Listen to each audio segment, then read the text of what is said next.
Pada kesempatan kali ini, saya membuat video dengan bertujuan untuk memenuhi tugas mata kuliah agama Islam. Di sini, saya membuat video akan membahas materi tentang syirik dan bahayanya bagi manusia. Untuk yang pertama yaitu definisi syirik. Syirik adalah menyamakan selain Allah dengan Allah Subhanahu wa taala dalam rububiyah dan uluhiyah serta asma dan sifatnya. Syekhul Islam Ibnu Taimiyah berkata syirik ada dua macam. Pertama, syirik dalam rububiyah, yaitu menjadikan sekutu selain Allah Subhanahu wa taala yang mengatur alam semesta. Yang kedua, syirik dalam uluhiyah, yaitu beribadah kepada selain Allah.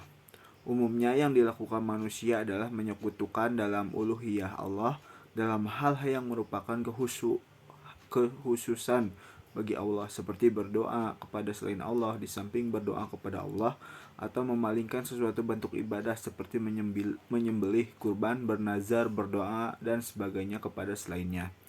Adapun materi selanjutnya yaitu adalah bentuk-bentuk syirik. Yang pertama, syirik besar. Syirik besar adalah memalingkan sesuatu bentuk ibadah kepada selain Allah.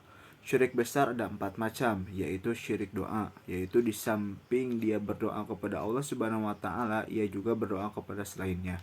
Yang kedua, syirik niat, keinginan dan tujuan, yaitu ia menunjukkan sesuatu ibadah untuk selain Allah Subhanahu wa taala. Yang ketiga, syirik ketaatan, yaitu menaati kepada selain Allah dalam hal maksiat kepada Allah. Yang keempat, syirik mahabbah, yaitu kecintaan, yaitu kenyamanan selain Allah dengan Allah dalam hal kecintaan. Yang kedua, syirik kecil.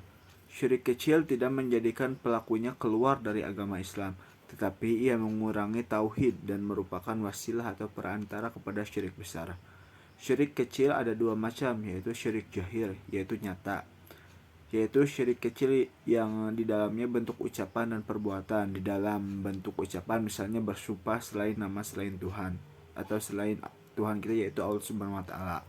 Yang kedua, syirik hafi, yaitu tersembunyi, yaitu syirik dalam hal keinginan dan niat, seperti riya, ingin dipuji orang, dan sum'ah, ingin didengar orang, dan lainnya. Untuk selanjutnya yaitu penyebab syirik. Ada 3 sebab fundamental yang memunculkan perilaku syirik, yaitu al-jahlu atau kebodohan, dafu iman, itu lemahnya iman, dan taklid, ikut-ikutan secara membabi buta. Yang pertama yaitu al-jahlu, karenanya masyarakat belum datangnya Islam disebut dengan masyarakat jahiliyah, sebab mereka tidak tahu mana yang benar dan mana yang salah. Terus selanjutnya yaitu dhaful ilman, yaitu lemahnya iman. Seseorang yang imannya lemah cenderung berbuat maksiat sebab rasa takut kepada Allah tidak kuat. Lemahnya rasa takut kepada Allah ini akan dimanfaatkan oleh hawa nafsu untuk menguasai diri seseorang. Yang ketiga yaitu taklid. Al-Quran selalu menggambarkan bahwa orang-orang yang menyekutukan Allah selalu memberi alasan mereka melakukan itu karena mengikuti jejak nenek moyang mereka. Untuk materi selanjutnya yaitu tindakan Rasulullah SAW dalam menangkal kesyirikan. Rasulullah SAW sangatlah menyayangi umatnya, sangat ingin agar kita terhindar dari kesyirikan. Karena itulah Rasulullah SAW berupaya menutup pintu-pintu kesyirikan dengan cara sebagai berikut.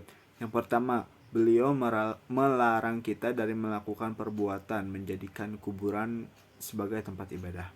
Yang kedua, larangan menjadikan kubur beliau sebagai tempat id atau tempat yang didatangi berulang-ulang. Ketiga, larangan bersafar menuju tempat-tempat yang dianggap berkah kecuali 3 masjid. Sekian pemaparan materi dari saya. Mohon maaf apabila ada kesalahan. Wabillahi taufiq wal hidayah. Wassalamualaikum warahmatullahi wabarakatuh.